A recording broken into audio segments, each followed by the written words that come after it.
This game is rated M for mature. Hey there everybody, redxparasite here, and welcome back to Let's Play Bayonetta.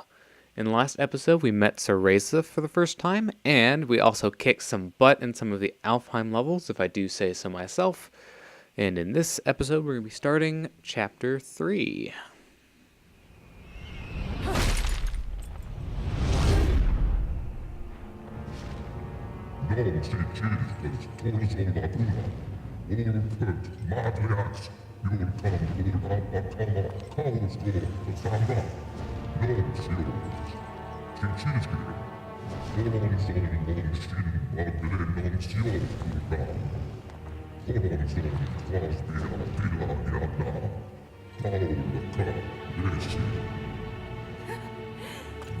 If I was your child, I'd be an awfully ugly witch, wouldn't I?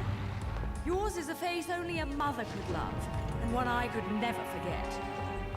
If only I could remember where from.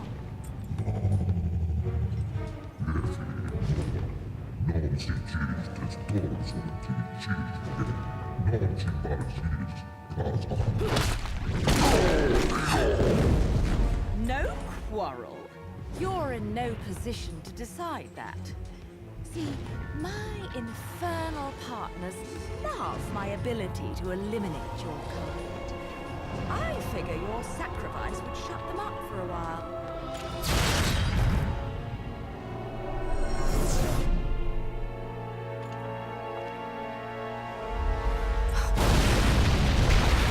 So, we don't actually have a boss fight here. The game kind of sets it up a little bit, but the main gimmick of this chapter is going to be the floor is lava. Literally. At least in certain places.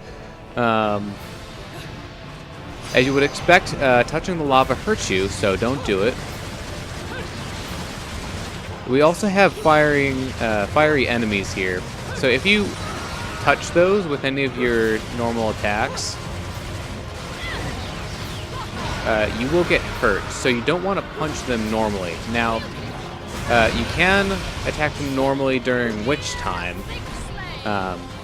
Torture attacks will also work, and you can also use wicked weaves and bullets work on them as well. So, the best thing to do is probably to get magic meter. If you can dodge attacks, if they attack you, then you can get some normal damage in. But otherwise, just kind of stay away from them, keep your distance, and then get wicked weaves by doing various attacks. So that's the best way to deal with them. So you can see I just tried to attack it there. Well, I didn't try to, I did though. And that's all there is to it. There are actually quite a few enemies here, so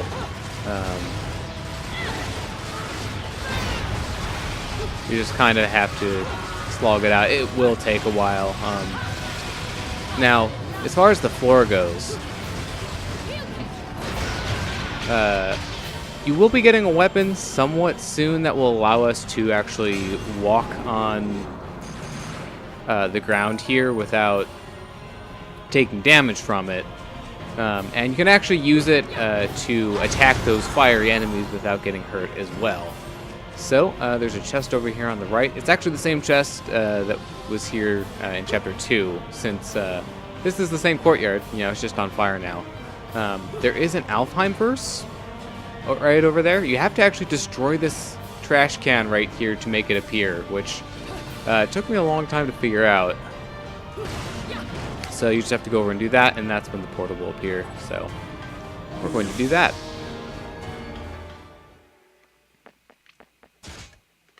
But yeah, as I was saying, the lava floor, not the most fun thing to deal with, but we just kind of have to deal with it for now.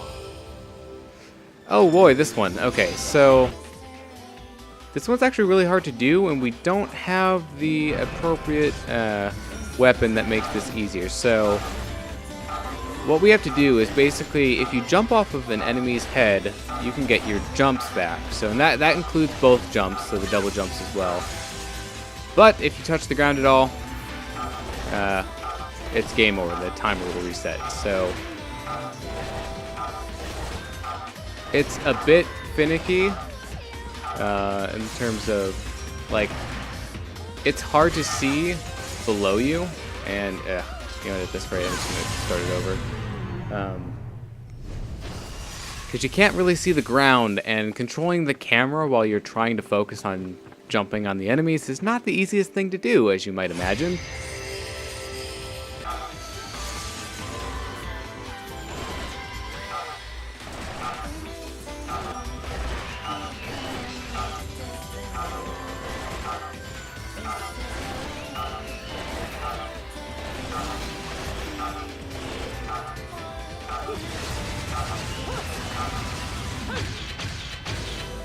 Well, that was annoying.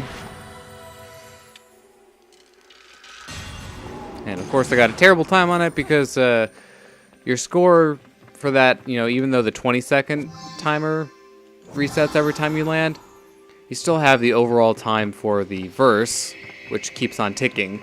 So you basically have to do that on your first try if you want to get a platinum on the time for that. It's kind of stupid. I think for the most part, the Alfheim verses are fun and, you know, difficult, but usually well designed. Those kinds of ones are not really my favorite. So now that we've finally gotten that out of the way, we can, you know, keep moving forward, and we have a wall of lava chasing us. Now, if you want to get the best score on this verse, you will need to attack those beloveds some. But of course, you do have that wall of lava chasing after you, so it can make that difficult. I don't think the combo score is too strict on that, but you do have to do that some. I'm just going to avoid it just to make my life easier. So let's walk into this courtyard, and it will start another battle.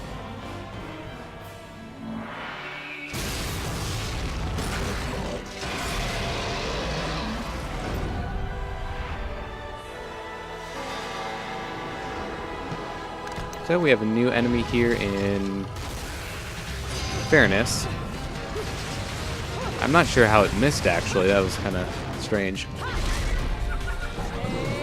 But as you can see, the sides of its body are fire, so the same kind of thing applies there.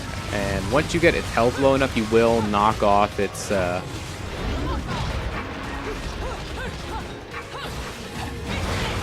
mask there. Other than that, it will shoot you occasionally, so just watch out for that. And it does have some more attacks, but I didn't let it live long enough to get those off. But don't worry, we'll be seeing plenty of those in the future, so we'll get to see more of their attacks. So for beating verse 4, you'll get half of an Angelic Hymns Gold LP, and you'll be getting the other half later in the verse. So for now, there are 2 chests in this area, and these are actually the same exact chests that were there in Chapter 2 as well, you know. We're using a lot of areas here. But now that we have those, let's see. We can move on. Things will get a little bit different coming up here after this courtyard, because we'll actually be going to the left after this next verse. Or actually now. So the Gates of Hell entrance is still here. Before we go to that, however, I'm going to go down this way because there's actually an Alfheim portal over here. So let's take this one on. So one thing that I did want to mention is during fights, I know that sometimes I'll be talking and then I'll just stop talking for a few seconds, mostly because I'm trying to concentrate. So if that happens, I apologize. But I'm just trying to, you know, focus on the fight, and, you know, maybe I'm trying to make sure I hit a dodge or something. Oops. So in this particular Alpine verse, we can only use angel arms. So these are these weapons that we pick up. Where did you go? Get back here. And the angel arms do have limited use, so you can see there's a meter for how long we can use it on the left below our health. Wow, that was awful. So they do have different trade-offs in terms of how much damage they do, their range. So like the sword here is a bit slower, but it does more damage. This pike is a little bit faster. It might be a halberd, I'm not sure. But I'm not doing the greatest job on this because I've actually dropped combos a few times. So in this case, like this one that I'm using is actually good because it has a wide area that it hits. So it's good at hitting all of these enemies that are kind of grouped together. So I think these will probably be the last enemies. We'll see.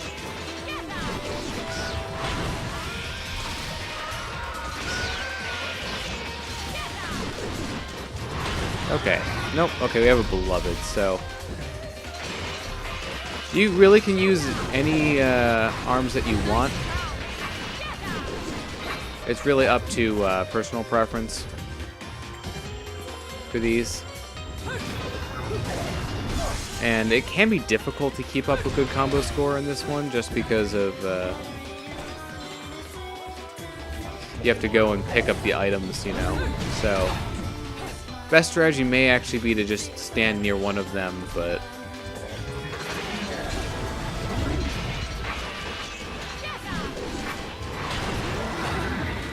okay, so we got a stun, which means let's finish it off. Oh, that did not finish it off. Are you kidding? Okay, well, we're probably not going to do too great on this particular one. But for beating this one, you get a Broken Witch Heart. Okay, that's not as bad as I thought it was going to be, but oh well, we can move on, and that'll actually get us another full Witch Heart, which we kind of need. We're still not doing so hot on how much health we have. Be good to have more. And I actually haven't been using the sword that much, even though it's a pretty good weapon. So the Wicked Weaves for the sword have a really nice range that they cover. So if you're trying to hit a lot of enemies, it can be really good for that. Alright, so I think I will stop by the Gates of Hell here, because I think we have a decent amount of heals that we can spend on something.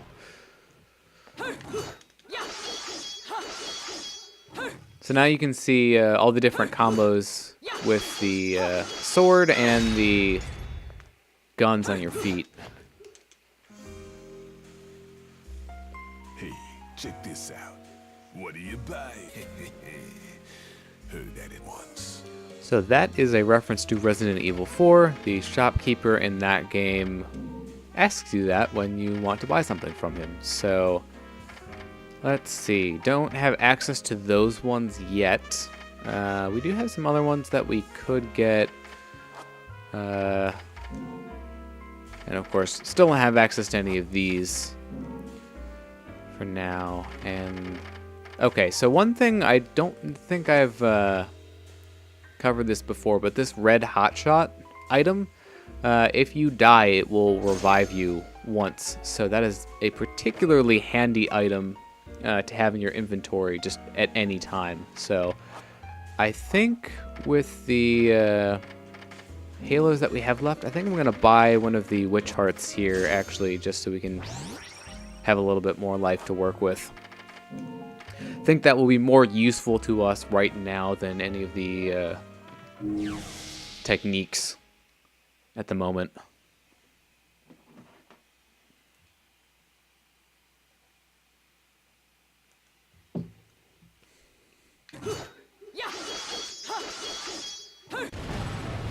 Ah, you didn't let me finish my combo. How dare you? Okay, so this is a bit tricky, actually. So there's some lava, spurting up periodically, and the timing to activate this and get through is a bit finicky. So I actually timed it pretty well there. So, and of course, the lava returns. The game, we had to run away from it last time, but this time we're actually going to surf on one of the affinities because we're cool like that.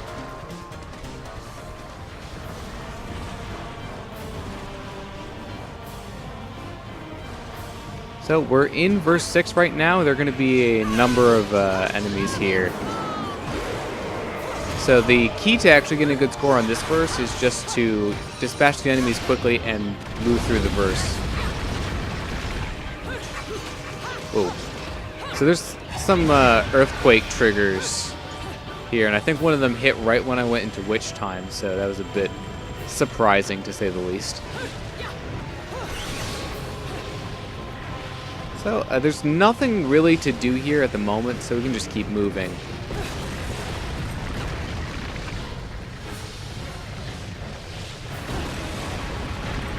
And the sections of the... Okay, the game is being really weird about the witch walk not activating. There. Sections of the buildings will just kind of blow up, and you have to jump over the gaps, so just be mindful of that.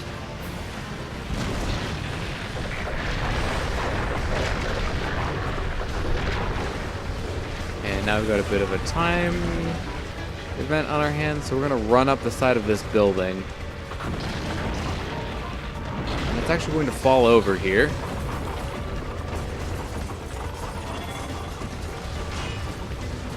And there's a quick time event here. You have to press Y. And if you do it successfully, you'll get a 1000 Halo bonus. If you die, the game will just take you back to the beginning of the verse, I think. So it's not too much of a setback if you die. There's a minor inconvenience, though. So we have another note here. This is about the Umbra Witches 2. Umbra Witches, controllers of the dark power. The ways of their discipline were actually quite varied. Breathing, movement, medicine, and tactics were joined in the Middle Ages by training in the operation of heavy weapons, culminating in a curriculum whose total breadth and intensity are hard to ascertain. This training forged both the body and the soul, honing each witch into a vessel capable of withstanding the rigors of the magical arts, and allowing one to begin to interact with other dwellers of the magical realm. This interaction with the world of spirits lies at the very core of magic. To put these dwellers of the magical realm into layman's terms, they most closely fit the common conception of demons, developing demon-like powers. It seems this was one of the reasons these women were burdened with a sad fate, always living in history's shadows. I have been able to gain no further solid information regarding the magical arts. As the witch clan has long since been annihilated, and their memory forgotten, the residents of this town detest them with all their hearts. To allude to their existence is quite the taboo. Yet the key to unlocking the witch's mysteries still remains. In Vigrid, the man held up by many to be a paragon of the faith continues to seek out any remaining witches. Are the witches, once thought to be wiped from the earth, still among us? If they are, how have they survived this long? What do they know? And where on earth could they be hiding? Finally, I have obtained scraps of a document that appears to lay out another elementary principle in the magical arts. I am unable to decipher the writing on the document, but it seems to describe a martial arts technique known as dodge offset.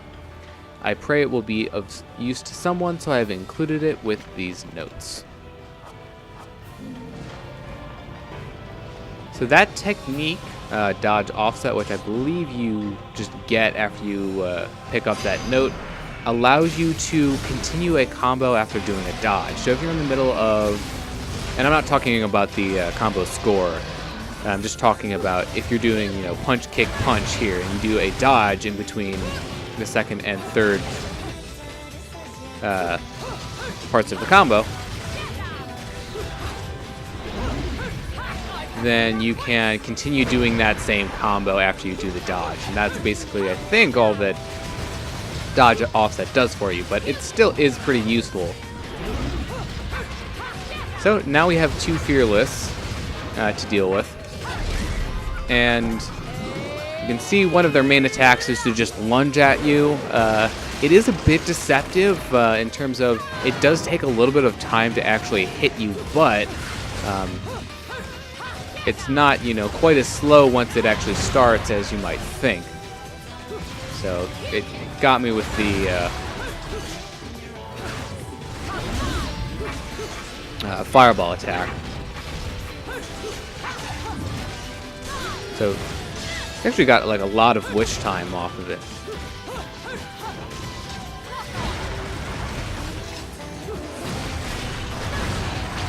And then there's also that attack there, so I think that's pretty much most of their repertoire.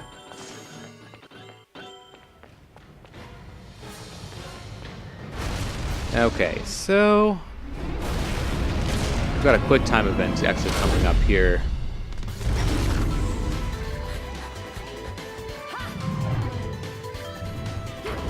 City's kind of being destroyed, but you know, no big deal. So I'm pretty sure as long as you press something here, you don't have to get the full meter charged up there. I was really close to getting it, but it's usually not too strict on that. As long as you press something, you'll be in good shape.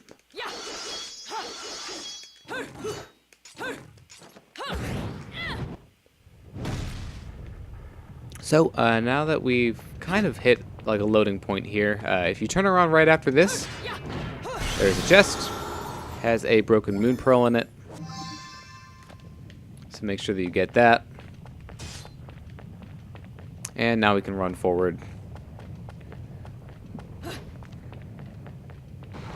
Kind of in, you know, a caverny area. So there are going to be some enemies here and a verse.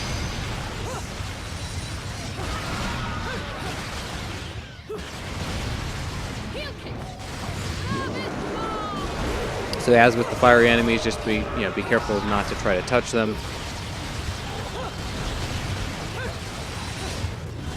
You can make use of witch time. And it's just these three. There, boy. You want to touch me? So moving on, just make sure that you avoid the lava that's erupting like that. Once you get out into this area, got some pretty nice music here. These are the Vigrid catacombs.